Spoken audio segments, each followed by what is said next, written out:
Hello students, एक और topic देखिए। फेज ऑफ सेल साइकिल, यानी फेज ऑफ सेल साइकिल यानी सेल डिवीजन जो होता है तो उसमें फेज ऑफ सेल साइकिल कितने होते हैं, यानी फेज सेल साइकिल के कितने पार्ट होते हैं। देखिए, बेसिकली सेल साइकिल के तीन पार्ट होते हैं। एक होता है इंटरफेज होता है, पहला क्या है इंटरफेज होता है, दूसरा एम फेज, दूसरा क्या होता है एम फेज, और तीसरा क्या होता है साइटोकाइनेसिस। यहाँ पे देखिए डायग्राम में देखिए, तो इसके तीन पार्ट होते हैं। ये इंटरफेज, पहला क्या है इंटरफेज है, दूसरा क्या है एम फेज है, तीसरा क्या है साइटोकाइनेसिस। यदि पूछा जाए आपसे कि सेल साइकिल के कितने पार्ट होते हैं, तो सेल साइकिल के तीन पार्ट होते हैं। सबसे बड़ा पार्ट होता है इंटरफेज होता है, उसके बाद एम फेज होता है जिसे बोलते हैं माइटोसिस कैरियोकाइनेसिस बोलते हैं, और तीसरा पार्ट क्या होता है साइटोकाइनेसिस बोलते हैं। यानी साइटोकाइनेसिस क्या होता है, डिवीजन ऑफ साइटोप्लाज्म को साइटोकाइनेसिस कहते हैं। और एम फेज क्या होता है माइटोटिक फेज, यानी इसमें न्यूक्लियस का डिवीजन होता है। यदि सेल में न्यूक्लियस का डिवीजन होता है तो उसे बायोलॉजिकली क्या बोलते हैं कैरियोकाइनेसिस, क्या बोलते हैं कैरियोकाइनेसिस। अब देखिए इंटरफेज, सबसे बड़ा फेज क्या होता है इंटरफेज, और इंटरफेज के कितने पार्ट होते हैं, तीन पार्ट होते हैं। G1 फेज होता है, हाँ एस फेज होता है, और G2 फेज होता है।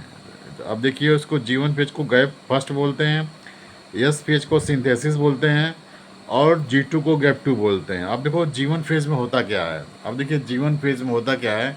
अब यहाँ पे देखिए G1 फेज में होता क्या है, तो देखो क्या कर रहा है। G1 फेज में enzyme and substrate are made. G1 phase में क्या बनते हैं, एंजाइम और सबस्ट्रेट बनते हैं। और यस फेज को बोलते हैं सिंथेसिस फेज, यस फेज को क्या बोलते हैं सिंथेसिस फेज। इस फेज में क्या होता है डीएनए का सिंथेसिस होता है, यानी रिप्लिकेशन टेक प्लेस, यानी इसमें डीएनए डबल होता है। यदि पूछा जाए कि सेल साइकिल के किस पार्ट में डीएनए का सिंथेसिस होता है, तो राइट आंसर क्या है यस फेज। देखिए यस फेज दिया है, डीएनए सिंथेसिस, डीएनए का सिंथेसिस होता है, मतलब रिप्लिकेशन बोलते हैं। जैसे सेल में क्या 46 क्रोमोसोम्स हैं, इसका जब सिंथेसिस हो कितना हो जाएगा 92 हो जाएगा, कितना हो जाएगा 92 हो जाता है। याद रखिए एस फेज को सिंथेसिस फेज कहते हैं।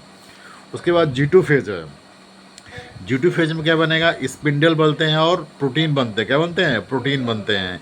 यानी G2 फेज में भी ग्रोथ होती है, और G1 फेज में भी ग्रोथ होता है, और डीएनए सिंथेसिस एस फेज में होता है। और एक और फेज होता है G0 फेज होता है, G0 फेज को क्वासेंट फेज कहते हैं। यह फेज क्या होता है, जिस सेल का डिवीजन नहीं होता वो G0 फेज में चला जाता है। यदि पूछा जाए सेल साइकिल का G0 में क्या होता है, तो G0 में क्या होता है, G0 में जिस सेल का डिवीजन नहीं होगा वो जीरो फेज में चला जाता है। इसको क्वासेंट फेज बोलते हैं। जैसे हार्ट सेल होता है, अदर सेल्स नारो सेल, उसका डिवीजन नहीं होता है तो जो जीरो में चला जाते हैं। तो ये आपका एक सेल साइकिल है, ये बहुत इंपॉर्टेंट है, जो हर एग्जाम में पूछा जाता है।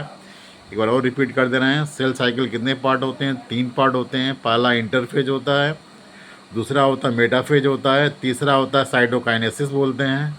इंटरफेज के तीन पार्ट होते हैं, G1 फेज होते हैं, G2 फेज होते हैं, और एस फेज होता है, और एक और G0 फेज होता है। ठीक है, इसमें क्या होता है, इसमें एंजाइम सबस्ट्रेट बनते हैं, डीएनए में डुप्लीकेशन होता है, सेल ग्रोथ करता है। एम फेज को न्यूक्लियर डिवीजन कहते हैं, और न्यूक्लियर डिवीजन में कितने फेज होते हैं, चार फेज होते हैं। देखो प्रोफेज, मेटाफेज, एनाफेज, टीलोफेज, याद रखिएगा चार फेज होते हैं।